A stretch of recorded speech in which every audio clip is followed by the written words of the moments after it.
Hello. It's fine. It's fine. No, it's fine. It's fine. Really. It's cool. That's why I said hello. Chill out. It's fine. We're at the hello level of talking.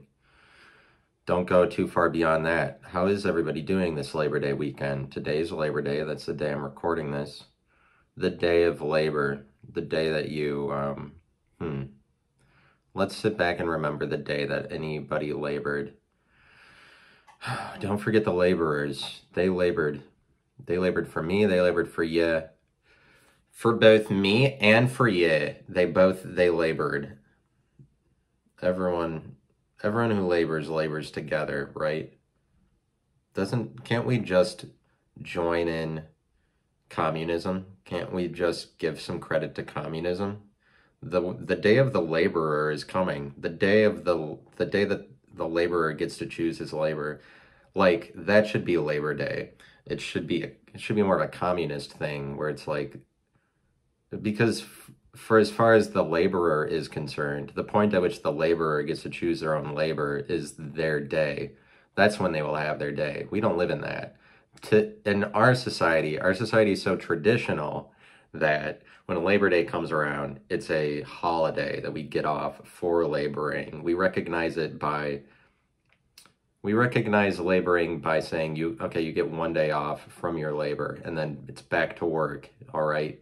We're glad that you labored. If it was really Labor Day, it would be a day it would be more of a day. It's just that we live in traditionalist society that's going to be given more to holidays. So it's like labor's going to be a tradition. Like we're not communist enough that we're like we need to give the laborers the choice to labor however they want because that's what communism says. Communism is like it describes this utopian world where we've evolved into this like perfect group of people that allows everybody to just do what they want, or from what I gather, from what I remember about it, like it isn't it as far as I know, it isn't about, no, it's not about like you kill lots of people or anything. I guess that could be a misconception. It's like communism teaches you to slaughter millions. It doesn't. It's just like when people try to implement communism, what results is millions of people die because society is that far from perfection. Humans are that imperfect that but that's the problem with trying to implement it is like it's a expectations that you have unrealistically about humanity that they're going to be able to be perfect, but it's a religious thing. If you really try to like communism is going to be what we're doing. When you force that on people, then it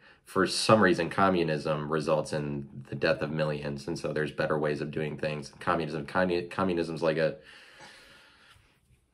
it's a perfectionist thing where it's a religion that some people think needs to be the best thing. But when people get into power, they try to enforce if somebody's in power over an entire country, but like because we live in an authoritarian state, these kinds of things are possible where we're like, well, whoever the top person in power is, whoever we've elected, and like even democratically, like they get to decide because we chose or whatever. But like what is archaic on its own is just electing one person and thinking that that one person gets to decide, when it's like if you live in a more dictatorial country, if it's one person over it, they could just try to enforce their morality and then that can lead to the death of millions of people. But like now what we're seeing in a world that is less about nations, it's becoming less nationalistic because of the internet and just more inability to recognize borders between groups of people.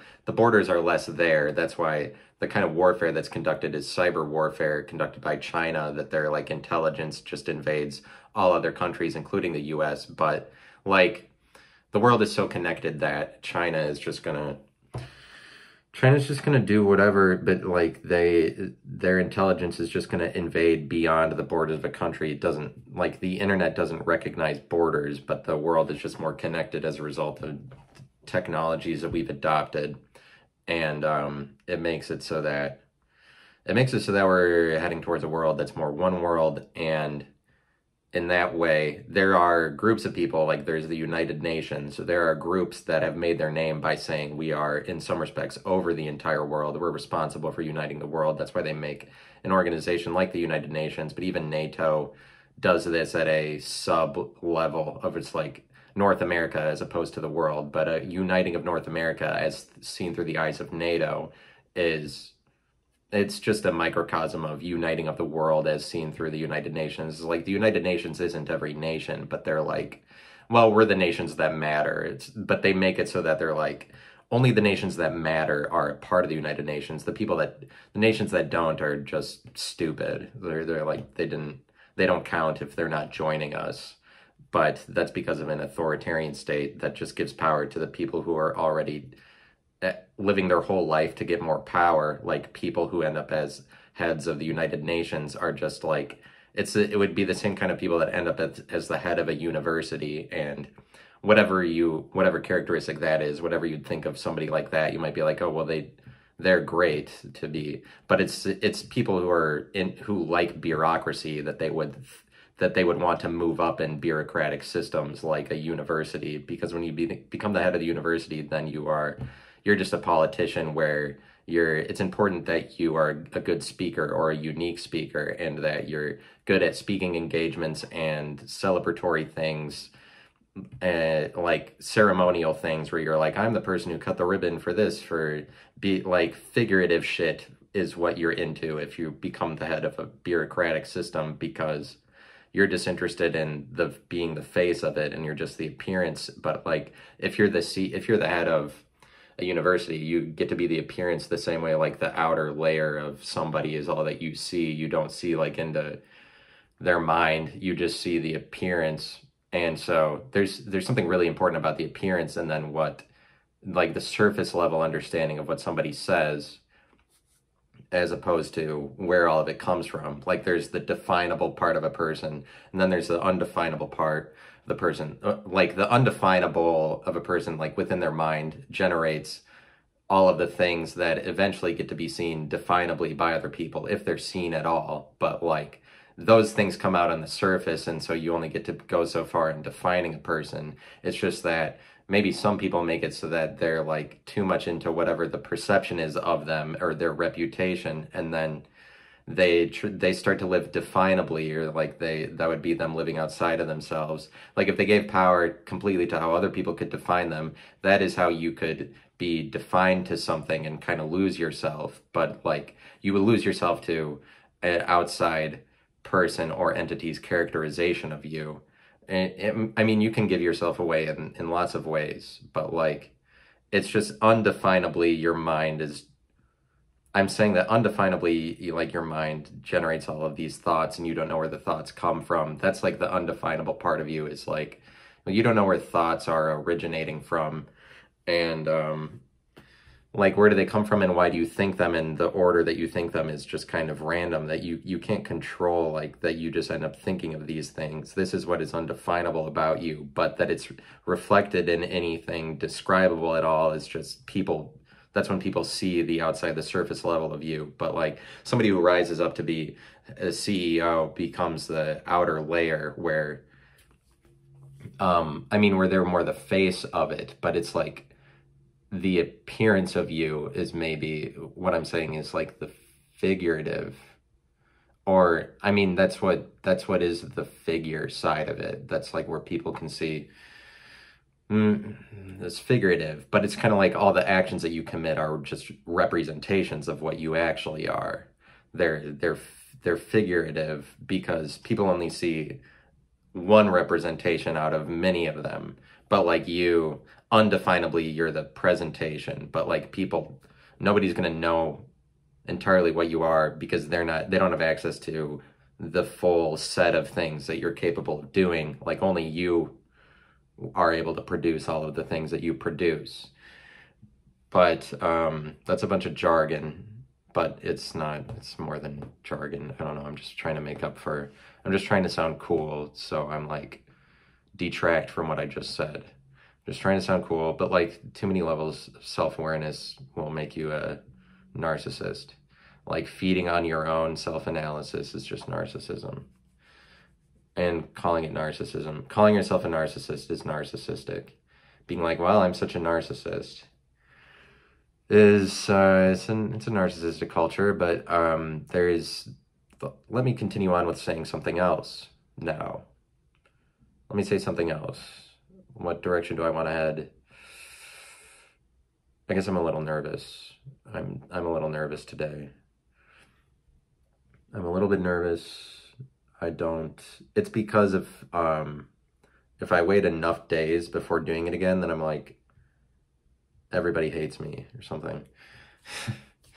Because I'm a narcissist, or like it's just I feel responsible to be honest or something. But I think if you're on the right, if you're a conservative, you are more likely to be, you have to be honest if you're on the right. If you're on the left, you don't have to be honest. And I don't know why in America we don't get to talk about the left like that these are the people that want the country to dissolve. Like, because that's what they are. That when you elect Biden, you would imagine that maybe some of the things would happen that have happened, where he pulls everybody out of Afghanistan. It is a complete debacle, complete monstrosity of an event. It's a tragedy. It's a joke. Like, it's very pathetic. It makes America look really pathetic. But I think it's not so much Biden. It's really more the people that voted for Biden, because we already knew that he was demented and not fit to be president. But it's just the people that voted for him, they're like, oh, well, it doesn't matter. I mean, they basically, people on the left want a regime that is going to diminish America's power and make them look stupid. People on the left want America to dissolve, and they don't like our culture, and they don't like people who do contribute to the culture. But there's just a lot of that sentiment out there where it's like anybody who, and I think it's a little bit like anybody who's making content is, at the point that you make any content that you're putting on the internet, even if it's just Facebook posts, you do that in the face of criticism. Like, it's harder to make a post or say something because you understand already that it's in the face of criticism, but there's a lot of people that are only critical, that contribute nothing, and they're just jealous at people who make anything because they wish they could be doing some of it, but they gave up on that a while ago, or they just believe in the idea of a collective to say that they don't get to say anything. I mean, it's just like people who are eternally critics gave up on trusting in themselves long ago, but maybe it's just because they've been brainwashed by the left into thinking that you're supposed to give the burden of your personality over to the rest of a collective rather than say that you have the ability to speak on anything. But like, so it's like at the point that you make any content, this is already more difficult than making none of it. Like, to make content or say things, it shows that you have a conscience, I think, because you didn't have to do that. You're already being more honest by saying things at all, or you're being more honest. I think it's more responsible, and I think that the right is more in the business of doing this, because the left is in the business of like, I want the culture to dissolve. We want the borders to go away. Let's just all be one. Let's be a collective. They just want globalism. They don't want America to be powerful anymore. And I think that that's pretty evident. I just don't understand why we don't talk about the left. Like, they're the people that want the country to be destroyed. They like it when the Taliban takes over, and it's not. But like, yeah, we should have gotten out of Afghanistan, and it is like, it's okay that this is going on, but like what you've left in the wake of that, because it's so disorganized, you gave the Taliban lots of things. Like, it's almost looks as if you were on the side of the Taliban, like you wanted them to have as many assets as possible, but like the left probably doesn't care about that. They want America to look bad. They don't even care if it's a giant hostage situation, I think, because they want America to be dissolved, and America looking bad on a national stage hurts the US dollar, because the US dollar is strong because of the world's perception in it, and their perception of America being the police of the world and being the most powerful is why the US dollar is strong. The left wants the dollar to go away, but it's just like they want America to go away. They're the people that they don't like culture. They don't like people who make content and contribute to it. And there's a lot of that sentiment that's out there, and those people are more visceral in their anger towards people who make content than they used to be. Like, critics just go to the furthest length possible to say, like, you're a bullshitter if you do anything, like, you so much as have a podcast or anything. Like, people who hate Joe Rogan really hate him, and his comment sections are just filled with "you're a shitty person for not." You're a shitty person for doing anything, basically. And I think it's people who hate people who contribute to the culture because they don't like to see that the culture is alive. And it's people that go to Jake Paul versus Tyron Woodley and everybody's like yelling at Jake Paul and because they're angry at him.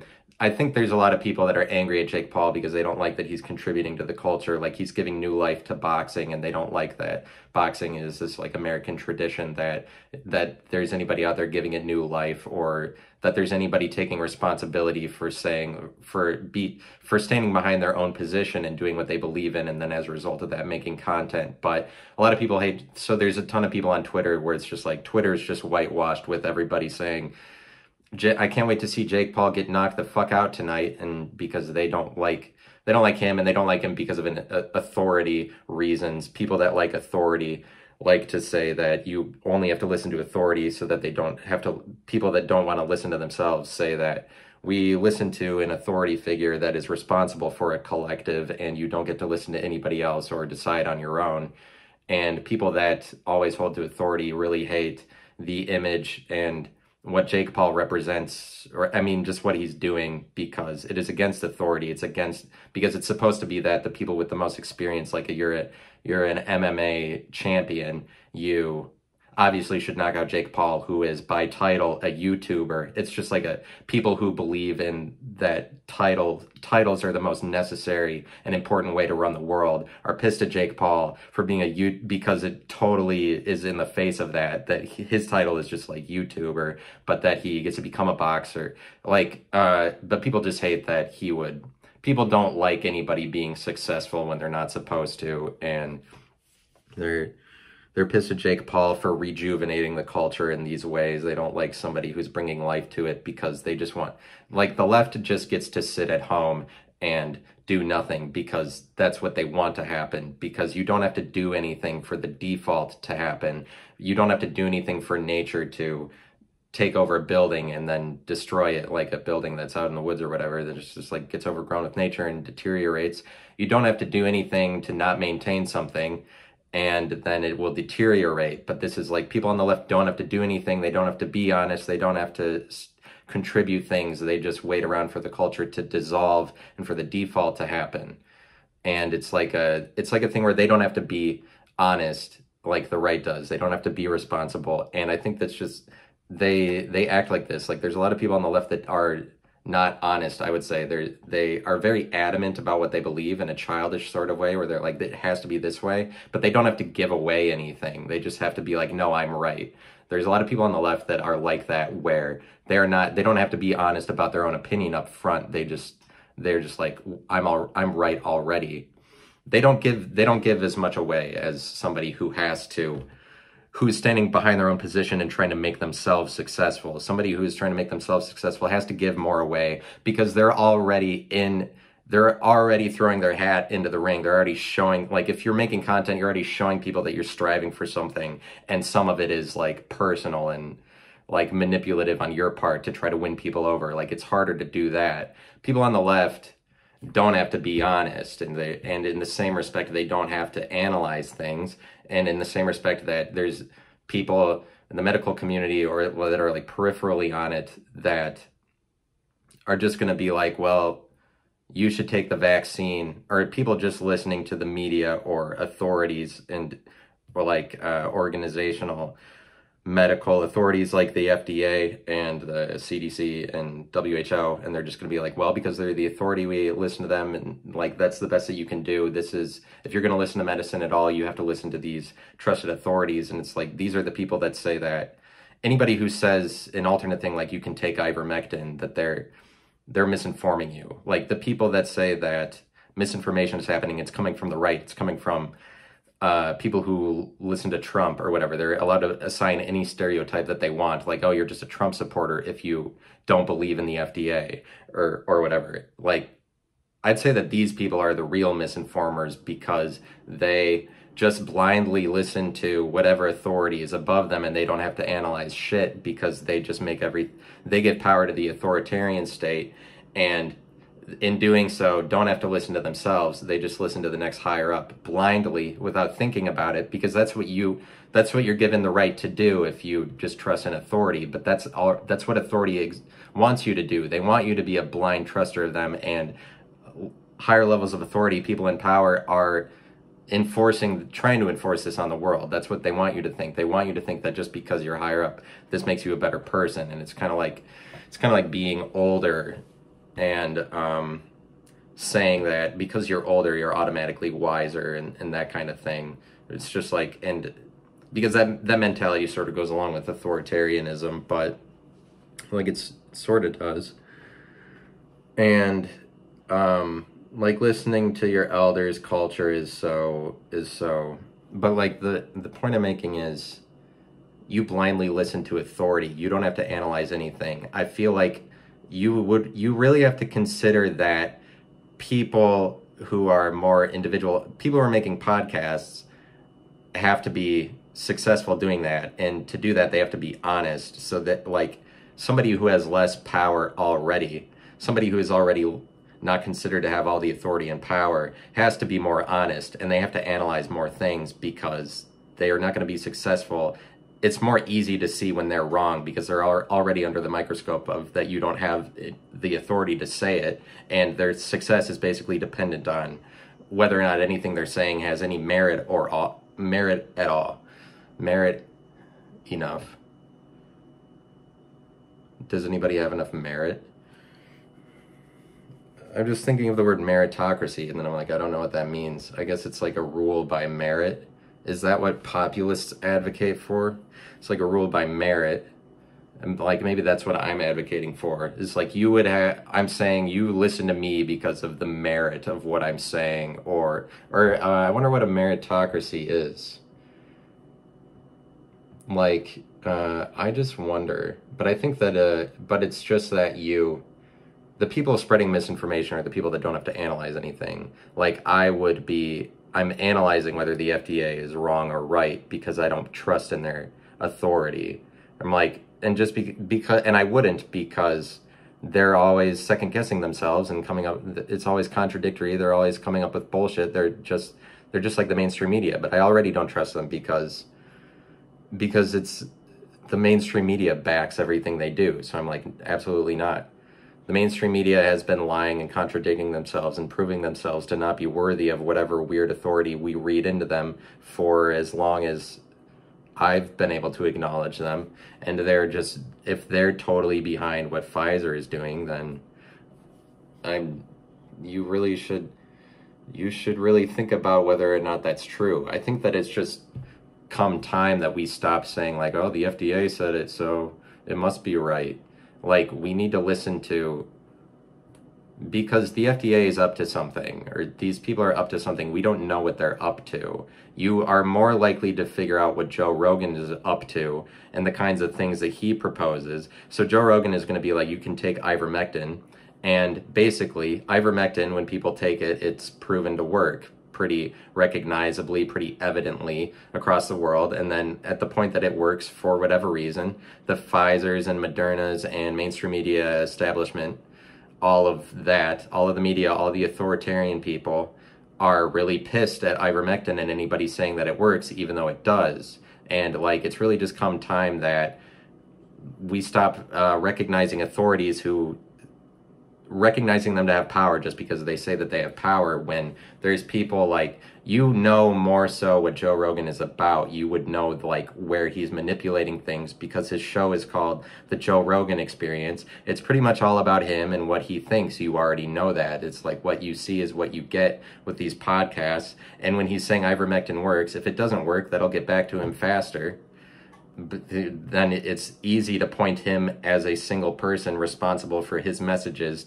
It's easy to point him out to be a liar at the point that it stops working. But it's like, Japan is recalling the Moderna vaccine and giving people ivermectin.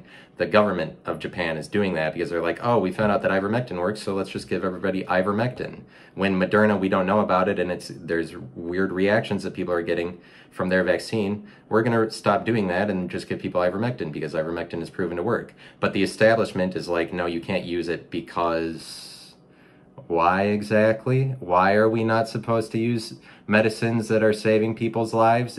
Like, aren't we all in this together? Aren't we trying to find the best cure? But it's because the Pfizer and whatever have this agenda that needs to be pushed where they are the light of the world, they are the world's saviors, and that has to be it, where they came up with a product to save the world, and like whatever they want needs to be carried out, but you don't know what they want because there's this giant megalithic corporation that has tendrils all across the world. Who knows what the fuck they're into? Like, and how are you going to be able to call them out? You don't know what they're up to. And when their shit that they produce is causing weird effects in people, you're not allowed to question that. And the media corporations that they're friends with are all blacking out news or articles that people circulate that are against them, that propose alternate medicines. When they're blacking out that information, you're really going to have to question what's so important about authoritarian structures, especially when they're all just bureaucratic. And when that's the case, they're just going to second guess themselves because it's a bunch of people that, I don't know, it's like bureaucratic organizations don't have to produce a good product when it's just like, well, we have faith in the government and we have faith in governmental structures that are like the FDA. The money is always rolling in, so they don't have to produce, they don't have to survive like somebody for whom their money is dependent on the success of their content. And it's just that maybe it comes time that we realize this and stop paying attention to authority. Please. For the world, please, for the earth, that alternate, but like consider alternate medicines. I think that Joe Rogan should just have an episode where he comes out, he's like, hey, if you listen to medicine, fuck you. And he should just make that his thing now. That should be what he does. But that's how the mainstream media treats it. That's how they act. Like Good Morning America or whatever NBC shows that haven't heard of Joe Rogan to this point because of the ineptitude of these people. They'll run a story about Joe Rogan saying that ivermectin is okay, and they're like, mega podcaster Joe Rogan is spewing misinformation about ivermectin. They treat it like he just burst onto the scene, and he's the leader of a cult or something. He's like this spiritualist that's just leading people in a religious movement and hasn't thought twice about anything. They act like he's just saying fuck you to all authority, when it's like someone like me is a lot closer to fuck you to medicine than like Joe Rogan is on more national stage, and he always has to make it a point to be like, this is the research behind it, because people are always on him about not citing articles or whatever. He basically cites everything all the time. He's always pulling up the article to show that it was said in the article. He's always making it a point to be really factual is the thing, but people are just pissed at him basically because he's contributing to the culture, but going against, I mean, it's just the mainstream media has a lot of resources to tell any outside voice who doesn't already have control and power that they're a bullshitter, and for whatever reason, the country still listens to the media at all. But like when ivermectin works and then the media gets pissed at it working, you have to wonder what they're up to when they're not very excited about lives being saved. They're really more excited about there being millions of deaths in a virus. They just want there to be a virus that causes everybody to be at home so that they have to listen to the media or whatever. The media just wants a world where everybody is dependent on the media so that the media can whip them into shape and tell them what to do whenever. But, like, I don't know, because I feel more under the gun today than other days. I don't feel free. I just feel like it doesn't matter. Like, and like some days it's just more work to say something or get to where I'm just saying whatever. Well, what I start out saying, but it's like I think America has a problem with morality at this time. They have a morality problem where what's coming into focus in America is, well, so it's like China's going to be number one basically because we've sold ourselves away to China. and all that with the debt, the national debt or whatever that nobody really understands, where they're like, oh, they're inflating money, but that's bad. The national deficit is huge, that's bad, but we don't know why. And it's like China's making all this money in these areas or whatever, but China is probably just going to be number one eventually. And what America has to answer to, I think morality is the thing that America is dealing with now, but it's like a thing where it's this thing where it's Christianity and traditionalism of America is hurting America on the world stage. And so, but America, a lot of the energy behind like the patriotism of it is the energy behind the patriotism of America is such that there's a lot of patriots, but the patriots are like patriotism. There's this energy behind America that always connects America to Christianity and traditionalism, and this is coming out in like there's a lot of people on the right, like Steve Bannon and Alex Jones, that like these people have been around a while, and like they are they're good people or whatever, but they're just pretty Christian about what they're doing, because Alex Jones will always tie it back to Christianity. Like people wouldn't give Alex Jones credit very much for promoting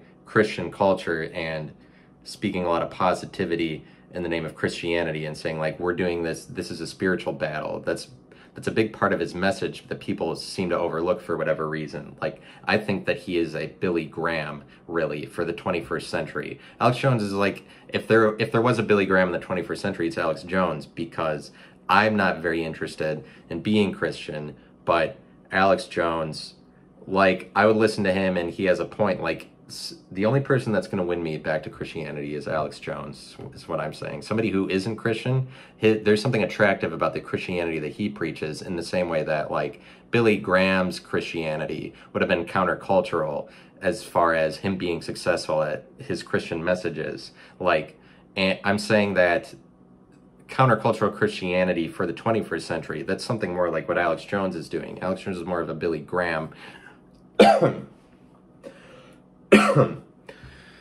But I'm just very disorganized right now. I don't know why, but I suck. I just have to pull the veil away because I'm a retard and I suck. I'm just really down on myself today. I don't know what it is. It's just a pressure to be Christian, and thanks Christianity for that. It's just pressure from people I know to be Christian and sound Christian, and I don't know that I'm ever really into it. It's like, even on this podcast, I have to make it known that at the end of the day, I'm going to be a little bit like, we're still fighting for Christianity. Like, even if I say some things that sound borderline really not Christian, like, Christians are all going to think that I'm still a Christian. And there's just a lot of pressure that I feel my whole life from Christian people I know that want me to be Christian. And I don't know that I really want any of that, but like, but it's always like a spiritual thing where it's like, well, even if you didn't want it, God's calling you to be Christian. It's just so much pressure to be Christian that I just wish that I didn't think about. But there's pressure to be Christian, but there's this like Steve Bannon, who is a guy that the mainstream media says is just a complete bullshitter. You should watch Steve Bannon on the Tim Pool podcast. He was on the Tim Pool podcast a week ago, and he's talking about how we're like on the verge of World War III, but it seems like everybody has this different perspective about what's going to happen, and it does seem like something big is about to happen. And I think from a Christian standpoint, it's basically like looking at it like it's the end of the world, because what we're verging on is the end of America's connection with Christianity, because America is like a religion where like the military worships America like America is God. America is God for the religion that is patriotism, but for Christians, God is God. But like, I think that America is going to have to give something away, because what we're into right now is we are really focusing on the correlation between Christianity in America, and that these two things for a lot of people always go hand in hand, and that they are basically like, this is a correlation that cannot be separated. Or like, there's a lot of people that say that this is always the way that it has to be seen, and like even Alex Jones and Steve Bannon believe this, because there's a lot of these conservative radio hosts, not radio hosts, but like conservatives that have podcasts and channels that are prominent, where they're making it about this spiritual battle, but like this is the place that they have to go. But the people that are like, we're worried about America deteriorating, they're all making it about like, they're worried about what that means from a moral perspective for the morality of Christianity. And because they're like, because all of a sudden we're turning to God for these conservative people, that basically God is in the background for them most of the time. But now all of a sudden it's like we're turning to God, but it's this cultural thing because America is very traditionalist. But it is America's traditionalism that is this is the thing that we're worried about ending, that we're like, people are prophesying, is society about to collapse, or is the world going to end? I think part of this is we're verging on trying to question America's commitment to traditionalism, because America really stigmatizes sexuality. They're more afraid of it. They make the dividing lines very harsh between different sexualities, and way more so than in Europe, because if you're in Europe, you could be gay or straight, and they're just like, they don't really pay attention to that. They're not going to be like, oh, you slept with a man, so you're very gay.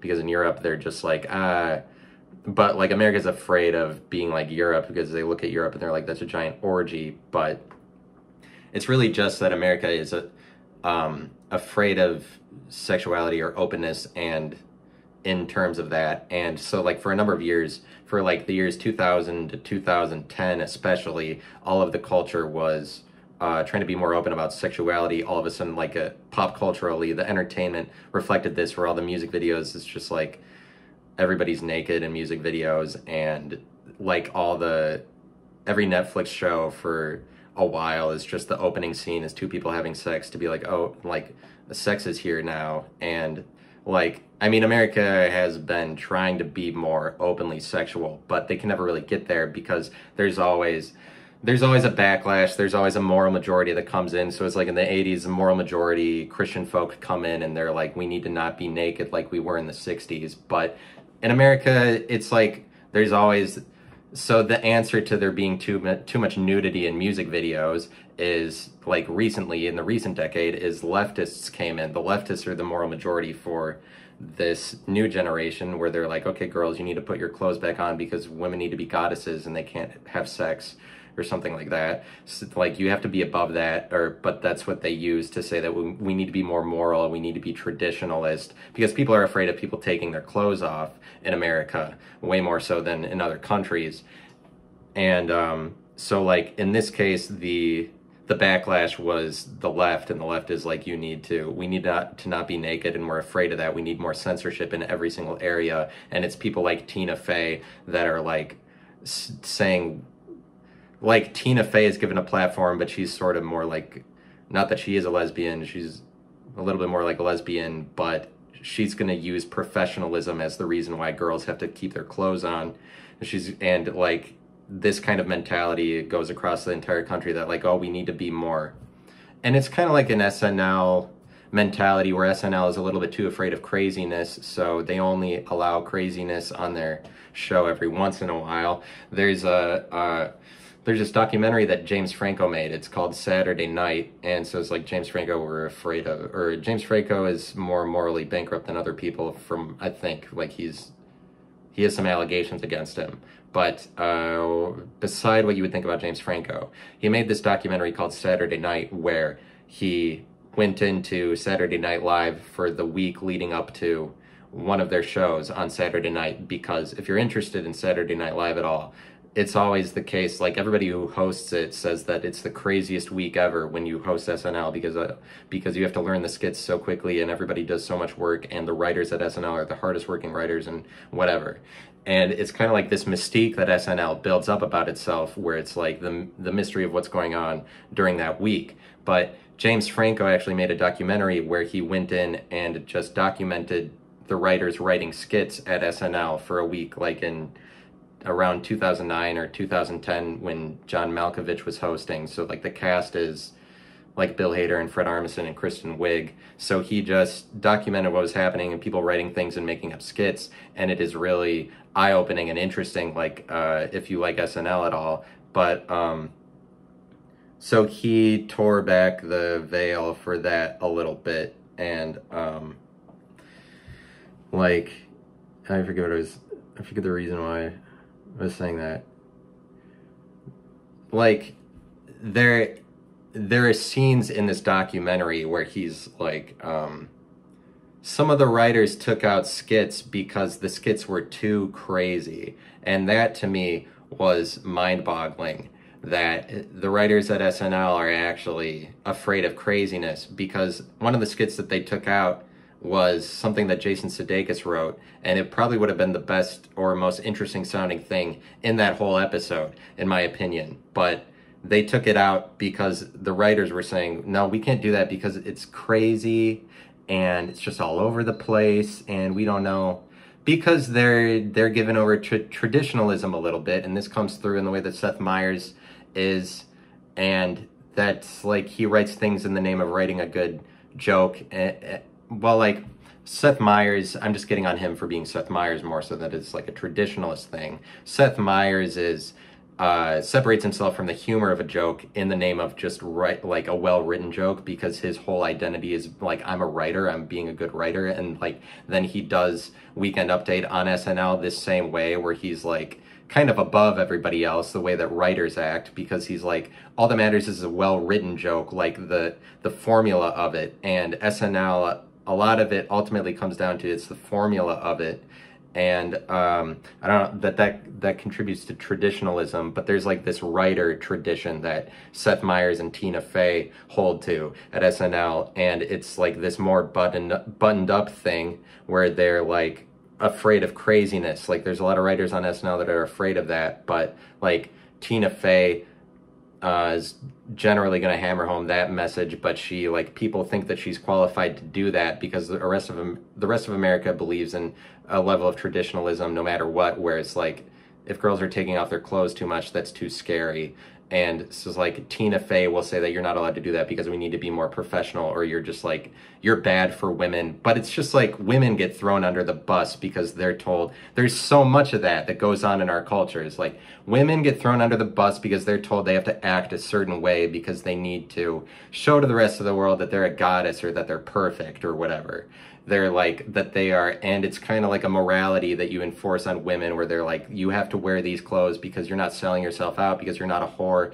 And this policing that goes on in our country is just very traditional, and it is not, it's not helpful in the area of progression, but it's progressives that do this, but they're really just being traditional. It's progressives that say that women need to do this show or do this display, do this act, where they're like, always, like, rather than do what they want. But it's like women, there's more pressure on women now to not look like a whore because we have a culture that tells you you're a whore automatically. But it's like, it's just a culture that's afraid of taking its clothes off.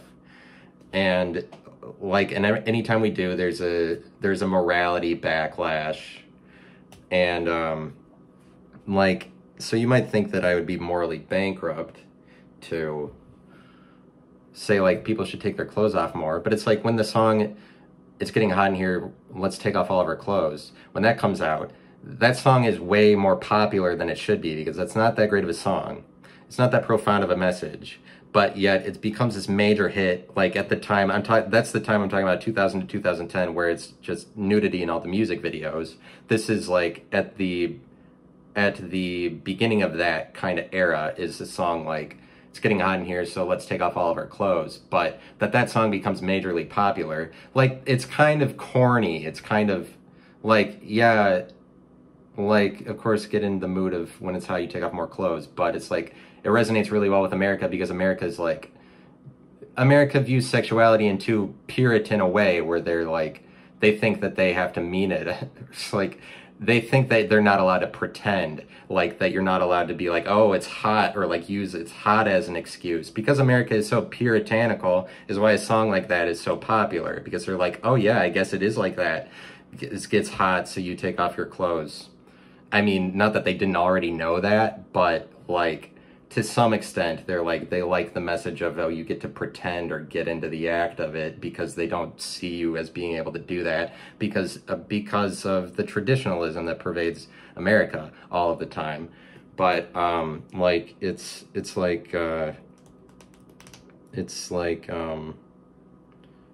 this moral thing where we do live in story world where there have to be morals for stories, and then our TV that is influenced by a moral majority, that like people make sitcoms like Full House that appeal to a moral majority because politically speaking the moral majority has so much power, and that's why and like people liking Reagan long after the fact is. But like then when people make TV shows, they're trying to appeal to a Christian America, and it's the same thing with like late night shows, and a lot of the programming that happened in the 90s and to 2000s is appealing to Christian America, whether or not Christians notice this. But it is, because Jay Leno is probably more of a degenerate than all of those late night hosts, and all the people who write these things are more of a degenerate than they let on through their programming. But like Jay Leno, if you watch some of that, he's always trying to appeal to Christian America, because he's always calling people who do drugs degenerates, or he's just saying like there's all this immorality. He's always saying that people who are obviously not being moral are idiots and shit like that to appeal to Christian audiences. But of course he's successful at that. He was number one most of the time he was there, but he wants to be number one. Is why he's going to do that. He's going to appeal to the most people possible. You can't do that if you're not Christian, and he acted Christian even though he's not. But people in America have been doing that forever because America is so Christian and so traditionalist. And like it's a morality, and it's like degenerate is a word that you would laugh at me if I was going to try to make that sound okay, to be degenerate. But it's like this term that you'd have to recognize that it is at least slightly a term that this is what older people call younger people, like degenerates, get off my lawn because you're degenerates. But like you're a degenerate if you, but what we do is we say you have a degenerative heart disorder, and people should probably cool it with that. I think that you have a shitty disc and now it's a degenerative disc. I think that that's the medical community being a little bit dramatic, because if they want to for some reason introduce morality into the situation, I don't think that that's the best term. What you mean it's a heart that's deteriorating, that it's degenerative. Yeah, that applies, because at the point that a heart is degenerating, it no longer meets the standard of heart the way that it's supposed to. But it's like, it's interesting that degenerative and degenerate have such vastly different meanings for sounding the same. Like if you have a degenerative heart, that's just a health issue. But if you have a degenerate heart, then your heart is spewing out only wickedness. Then your heart has no integrity. But a degenerative heart, it's a degenerate. I think that we need to cool it with that. You might as well just say it's like a stupid heart. It's like a dumb heart. It's shitty. You might as well just say it's a shitty heart. It's a word that you introduce because people can get on board with that. They're like degenerative, and it sounds, I mean, there's something strong about the word degenerative. And so the medical community is going to use words that sound more strong like that they have the authority over, because they can. But like, I'm saying that like youth are always degenerates, and they are just, first of all, by nature of the word. Like I'm not saying that you wouldn't want to see yourself as all the negativity that's associated with a degenerate. If I'm going to say like this group of people is degenerates, like I wouldn't want to paint a broad brush for degeneration, but I guess that's sort of what I'm doing. But it's like youth are degenerates to a previous generation that had a different moral standard of conduct, because the youth is always defying the original standard of conduct, but they are also a derivative of the older generation. And like, so it's like the current young generation is going to be way more homophobic and racist than previous generations, and this would be like, you could call them degenerates for doing this, basically, because they don't abide by any of the moral standards that you're supposed to, according to older generations. But they are, of course, they are a younger generation, but it's like kids are always going to say the worst things possible. They're always going to go against what you're morally supposed to do, and it's kids are the people on earth that do that the most. Like, and millennials are like, morality plays out for millennials in that you're not supposed to be racist or sound that. You're not supposed to be homophobic or sound racist. And this is religion, and this is morality for millennials. For boomers, it is more of a Christian thing, where it's like you have to be Christ-like, you have to act like God, but they go more in that direction. But when it gets to millennials, our religion is you can't be racist, but like every new generation, but millennials don't do it as much, where you're like, you have to be Christ-like. They're just like, what's bad is being racist. But the generation below millennials, Generation Z, they're not going to care about being racist, and they're the people who sound the most racist on the planet, or sound the most homophobic. They just would call everybody a fag or something like that. And it's because they've gone away from the moral standard of conduct of previous generations. But that's always what's going to happen. And it's just when you fall away from a moral standard of conduct. But like, degenerate is obviously a much harsher term, that it's like you couldn't call somebody that because of it has a lot of weight to it. But it's like, maybe it's a little bit overblown, in my opinion, because it has to do with the mystique that's built up about old people, where it's like old people can call you a degenerate, because you're no longer practicing their morality. And it just has to do with a culture that's like, you have to respect your elders, but a culture that really likes to identify themselves to having more age. Like, people that like to identify that they're older and like to age themselves by saying that, like, oh, I don't know what the kids are doing, and you guys probably don't even know what disco is, and like, I'm really old. People that like to age themselves by doing that like to play into the identity of being older and the identity of having an older age. And what goes along with this sometimes is just like, people who are older, sometimes all that they have to hold on to is that they're older than people, and that's their only identity. So they act like they have this ancient wisdom, but this is policed in culture as a result of authoritarian ideals and power structure ideals, where it's like, well, we don't know, because you don't know what it's like to be older. And older people often, not all of them, but often hold this against younger people. And when they do that, they're selling out for an identity of being aged, rather than being more open about their experiences. And I'd say that this is a problem in the world, is that when people get older,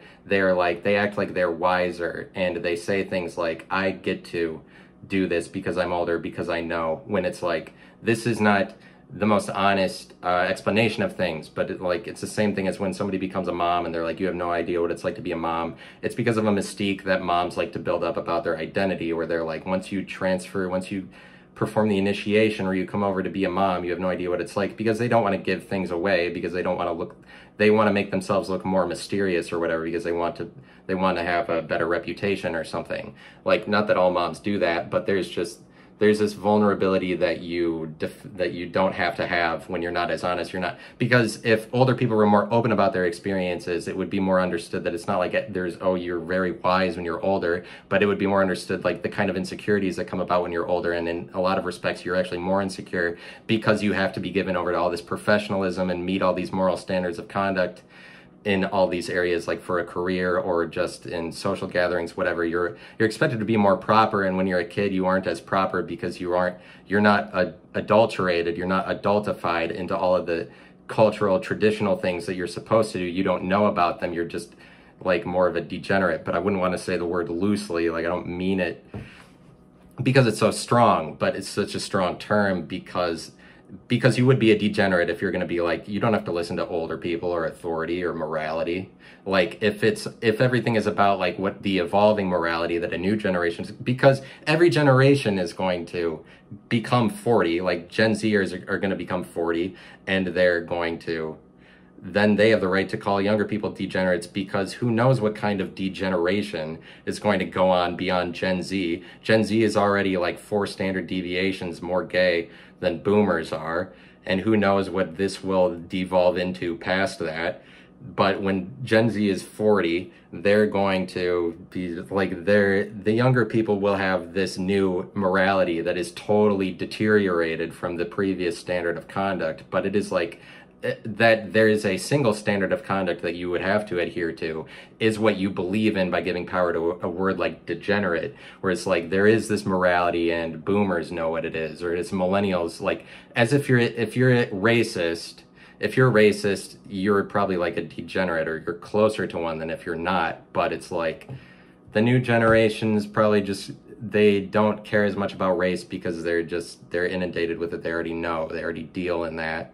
And that's just the way that happens. But there's mystique that's built up about older because they can hold that over people as long as they're not honest, because as long as you're older, you don't know what it's like to be older until you are that. But this is part of the construct of age itself, is just like a lot of importance that's read into any level of it, like that there's stigma for being 36 versus being 40, because being 40 has this different idea. But like obviously it does, and it would do that as long as we divide it into channels like that. But it's kind of like, because we have the tradition of celebrating birthdays, it's always, so I'm like, I'm not against birthdays or whatever, but like I mean, if you're against traditionalism, that's probably what would make you more of a degenerate, or like traditionalism itself. But what I'm saying is this thing that we're approaching in the world, or in America, where people are afraid of what's going to happen, it has a lot to do with the connection between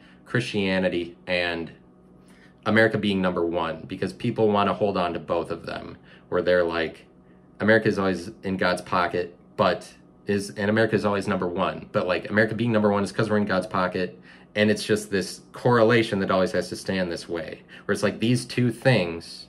But there's a lot of energy from a lot of people who believe that this is the case, and this comes through in conservative radio show hosts, where they're like, it seems like there's a lot of people that are conservative that wouldn't have to say that most of the time, but they're like turning back to God now. It's like, this is a spiritual thing. And that's because what we're approaching is like a world that is going to force America to decide between one of those two things, basically. So America, you have to think about what you're doing, because you're going to have to choose. Do you want America to continue to be number one?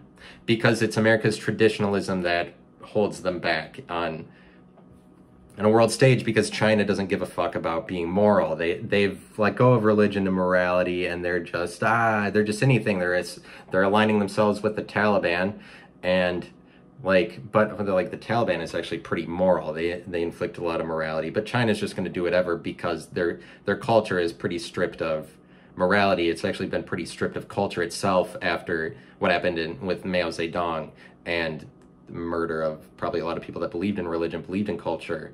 But like the state of things for China is such that they don't do religion, and so they're just they're unbridled and unlimited, and they're just going off into infinity, doing whatever the fuck. They're cloning people, they're hybridizing identity, making people animals reportedly, and launching giant pandemics on the world to kill lots of people. Like, they have no morality. Obviously these things are terrifying. It's just like, it's terrifying to live in a state of things that is not moral. But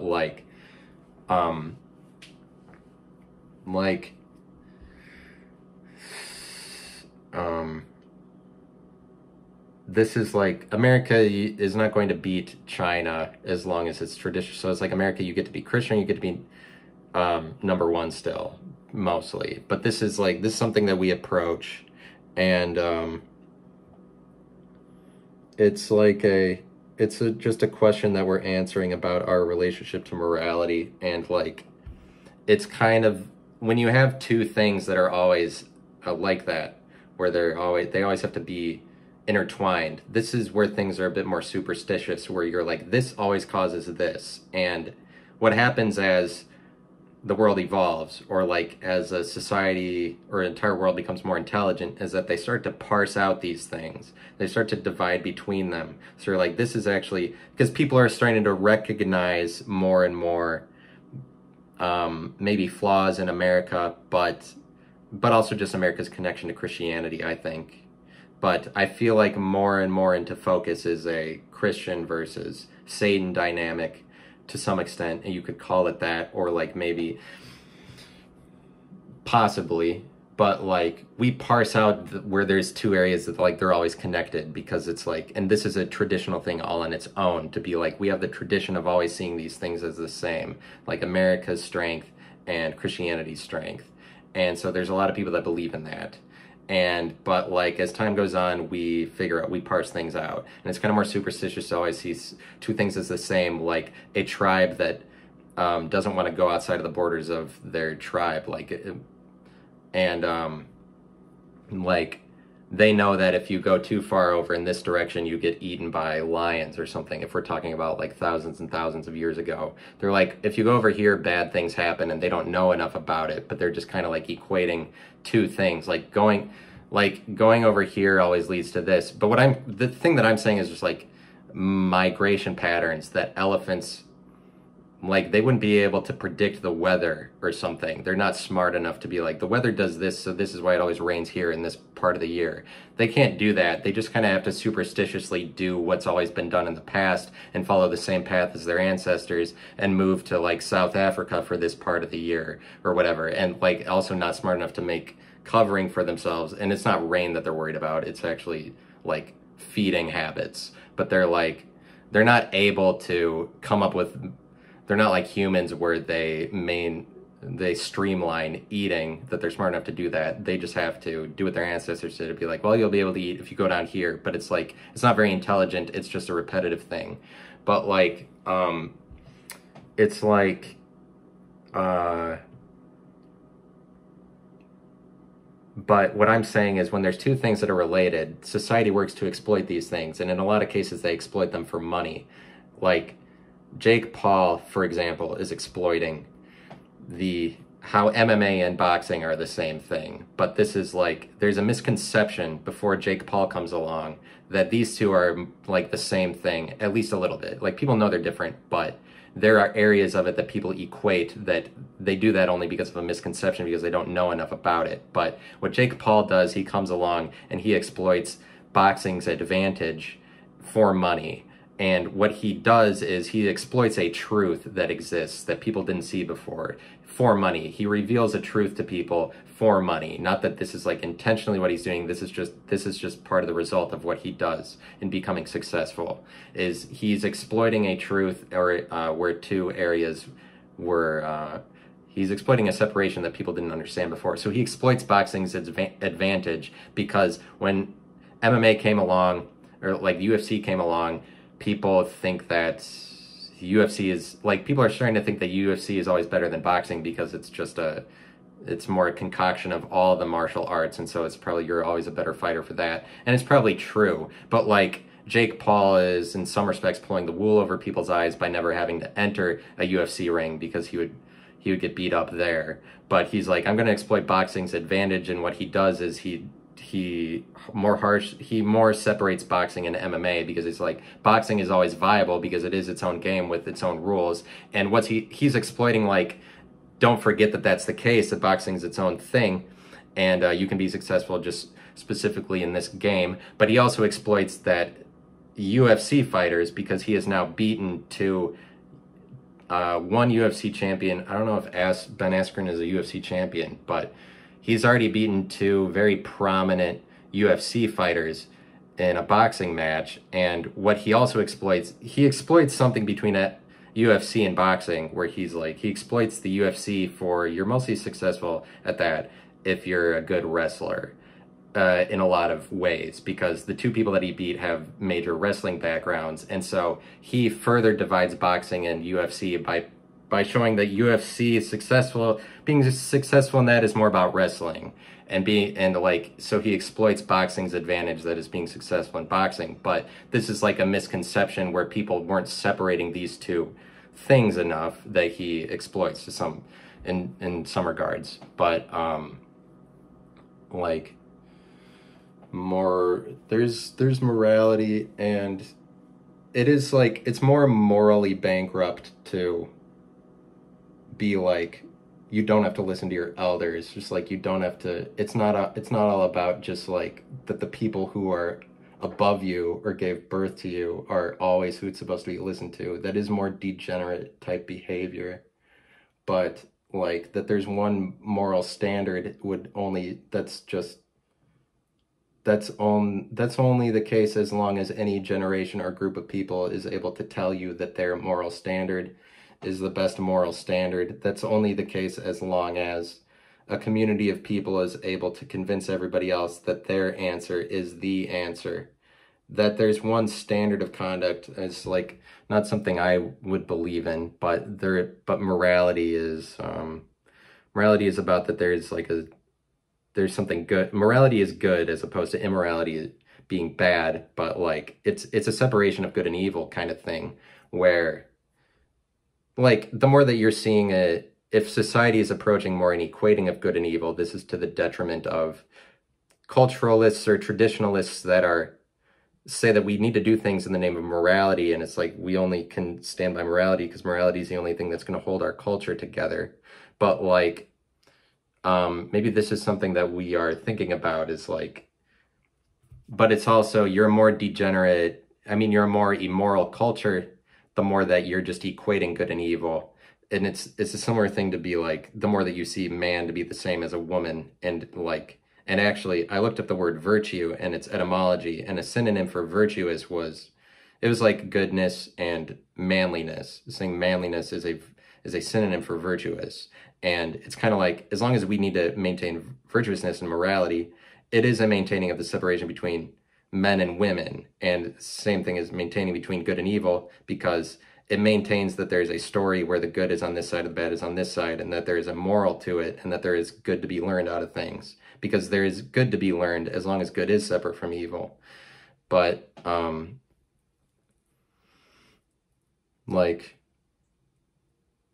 that's all good, I guess. I guess that episode turned out all right. But I'll come up with something else next time. Thanks for listening. Talk to you later. Bye. Like I'm on the phone. God, I'm retarded.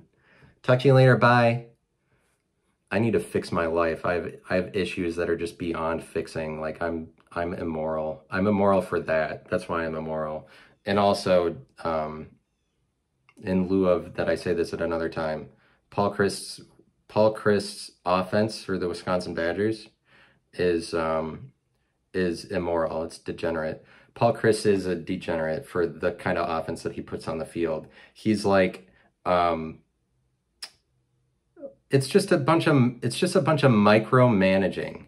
It's just that. It's just micromanaging is what Paul Chryst does, where he tries to micromanage the entire team to a win, and it's completely dependent on him, and he's kind of a weirdo for doing it, and he would do it, but it's just like, he'll ask the quarterback to take a hit for him, basically, at any point, because he doesn't give a fuck about the quarterback. Like, I have some advice for you. In the event that you are a quarterback prospect, you're trying to figure out what college you're going to, in the event that that's who you are, do not go to Wisconsin, because Paul Chryst is not going to give a fuck about you. He's not going to try to help you out. He's not going to try to get a receiver. We already have 80 good running backs, and what Paul Chryst does in the transfer portal, he goes out and tries to get another running back when we already have good ones of that, and we have nobody at receiver. And our best receiver is named like Shamir Dike, but Dike is just spelled D-I-K-E, and his last name is Dyke. Our best receiver's last name is Dyke. That should tell you all that you need to know about whether you should be a quarterback at Wisconsin. That should be an easy decision. Do not go to Wisconsin if you're a good quarterback, because it might ruin your career, because Paul Chryst will ruin your career without even thinking about it, because he's devoted to the running game. I mean, the problems that exist in the Wisconsin football are just beyond repair, and like it's maybe to the point that you need to fire Paul Chryst, because the second that he got here, the offenses looked like shit, and they have not been fun to watch. Like Wisconsin losing to Penn State on Saturday was basically the worst day for Wisconsin football since Brett Bielema left, because when Brett Bielema was the coach, we actually had potent offenses, and it's like Paul Chryst was the play caller there, but I question whether or not he's really responsible for us having good offenses, seeing as that when he's the head coach, the kind of wins that we get are the win that we had over LSU in 2016, where it's like that's his marquee win, but do you see the product that's on the field for that for that game? Do you see the kind of offense? Do you see the quarterback play? Like what he does for Wisconsin's running game, Paul Chryst, um, what Paul Chryst does for Wisconsin's running game is he makes it a parody of itself, where it's like he's buying into what all the critics say about Wisconsin, where it's like over years and years, people are like, oh, all that Wisconsin does is run the ball. But that was always an inaccurate accusation, because it's like they would actually pass half of the time for a game that they needed to pass half of the time, because they're like willing to throw the ball. But Paul Chryst, it's like he heard the criticism of that, and he's like, well, we're Wisconsin, so what we do, because of our identity, is we pound the rock and we run every time. Like, he's forgotten that Wisconsin used to be good because they're majority run. But Paul Chryst thinks that, like, well, Wisconsin, we're here, we run the ball. He acts like that means that we're like Army or Navy or Air Force, where we run that much of the time, but just we don't have a triple option. We just have a wide array of running plays that look like normal running plays. He thinks that we actually do run all the time, where it's like they were successful because they ran majority of the time, but they would pass half the time in a game that they needed to. Paul Chryst is like, we're going to run every time, no matter what, to the point that there's no mystery in it, and everybody knows what's going on, and they can stop the run for whenever they want. And who had the biggest run in the game in Penn State versus Wisconsin? Paul Chryst. When you ran the ball a billion times and Penn State ran it like 10 times. Penn State had the longest run of the game. That's because we didn't know when they were running or not. Paul Chryst is like, we're going to run every time, and everybody already knows that, and there's no mystery in it. He sucks at coaching. He has a shitty offense. It's been a shitty offense since the day he got there, because he's just because he's able to micromanage his way to 10 wins based entirely on what he's doing, because he just like run this many times. That's not good enough. That doesn't excuse you from being a micromanager that makes your offense impossible to watch. There's something to be said about the rest of the country looking at you and not seeing something attractive. And because if I was not a fan of Wisconsin, I would want them to lose based on what I see. I'm tired of Paul Chryst, because it's entirely just about him. And it's weird that he's excused for whatever. It's like, this is our guy. He's going to be the coach forever, because he wins lots of games. But ever since he got here, their offense has been worse than for 2000 to 2015. Their offense was better. Even if he's winning games, their offense looks like shit. And it's really too bad. I feel bad for Graham Mertz. We don't ever get to know if he's a good quarterback or not, because he goes out there and Paul Chryst is like, okay, you throw it here, this play, you throw it here. He totally micromanages the quarterback position because he doesn't trust it. The only thing he trusts is the running game. He totally micromanages the quarterback, and Wisconsin has a 4th and goal with 2.5 minutes left. They can get a touchdown to win the game. Paul Chryst burns a timeout, and they had 3 timeouts, and this made them lose a second time when they didn't convert on the 4th and goal to get a touchdown. They didn't lose then because there was still some time left, but they only had 2 timeouts now, so they lost 40 seconds that they could have had because they were driving back down the field. But Paul Chryst wanted to burn a timeout so that he could micromanage the game and tell the quarterback exactly where to throw the ball. So Paul Chryst is calls a timeout to tell Graham Mertz to throw the ball right here, because he's like, oh, I'm great at calling plays. You're just going to throw it here without even thinking, Graham Mertz. And you're going to throw it here without even thinking, because that guy's just going to be open, and the defense isn't going to be thinking about it, because this has probably worked for Paul Chryst in the past.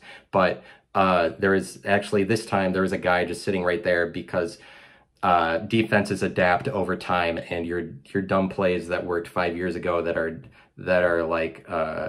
gimmicky, they're not always going to work. So that interception isn't on Graham Mertz, because Chryst is just like, you throw the ball here without even thinking, and this is the kind of offense he's running for the passing game, and it's bullshit. But so that was just for free.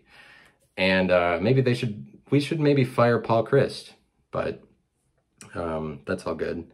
Well, and I'm talk to you later now. Goodbye.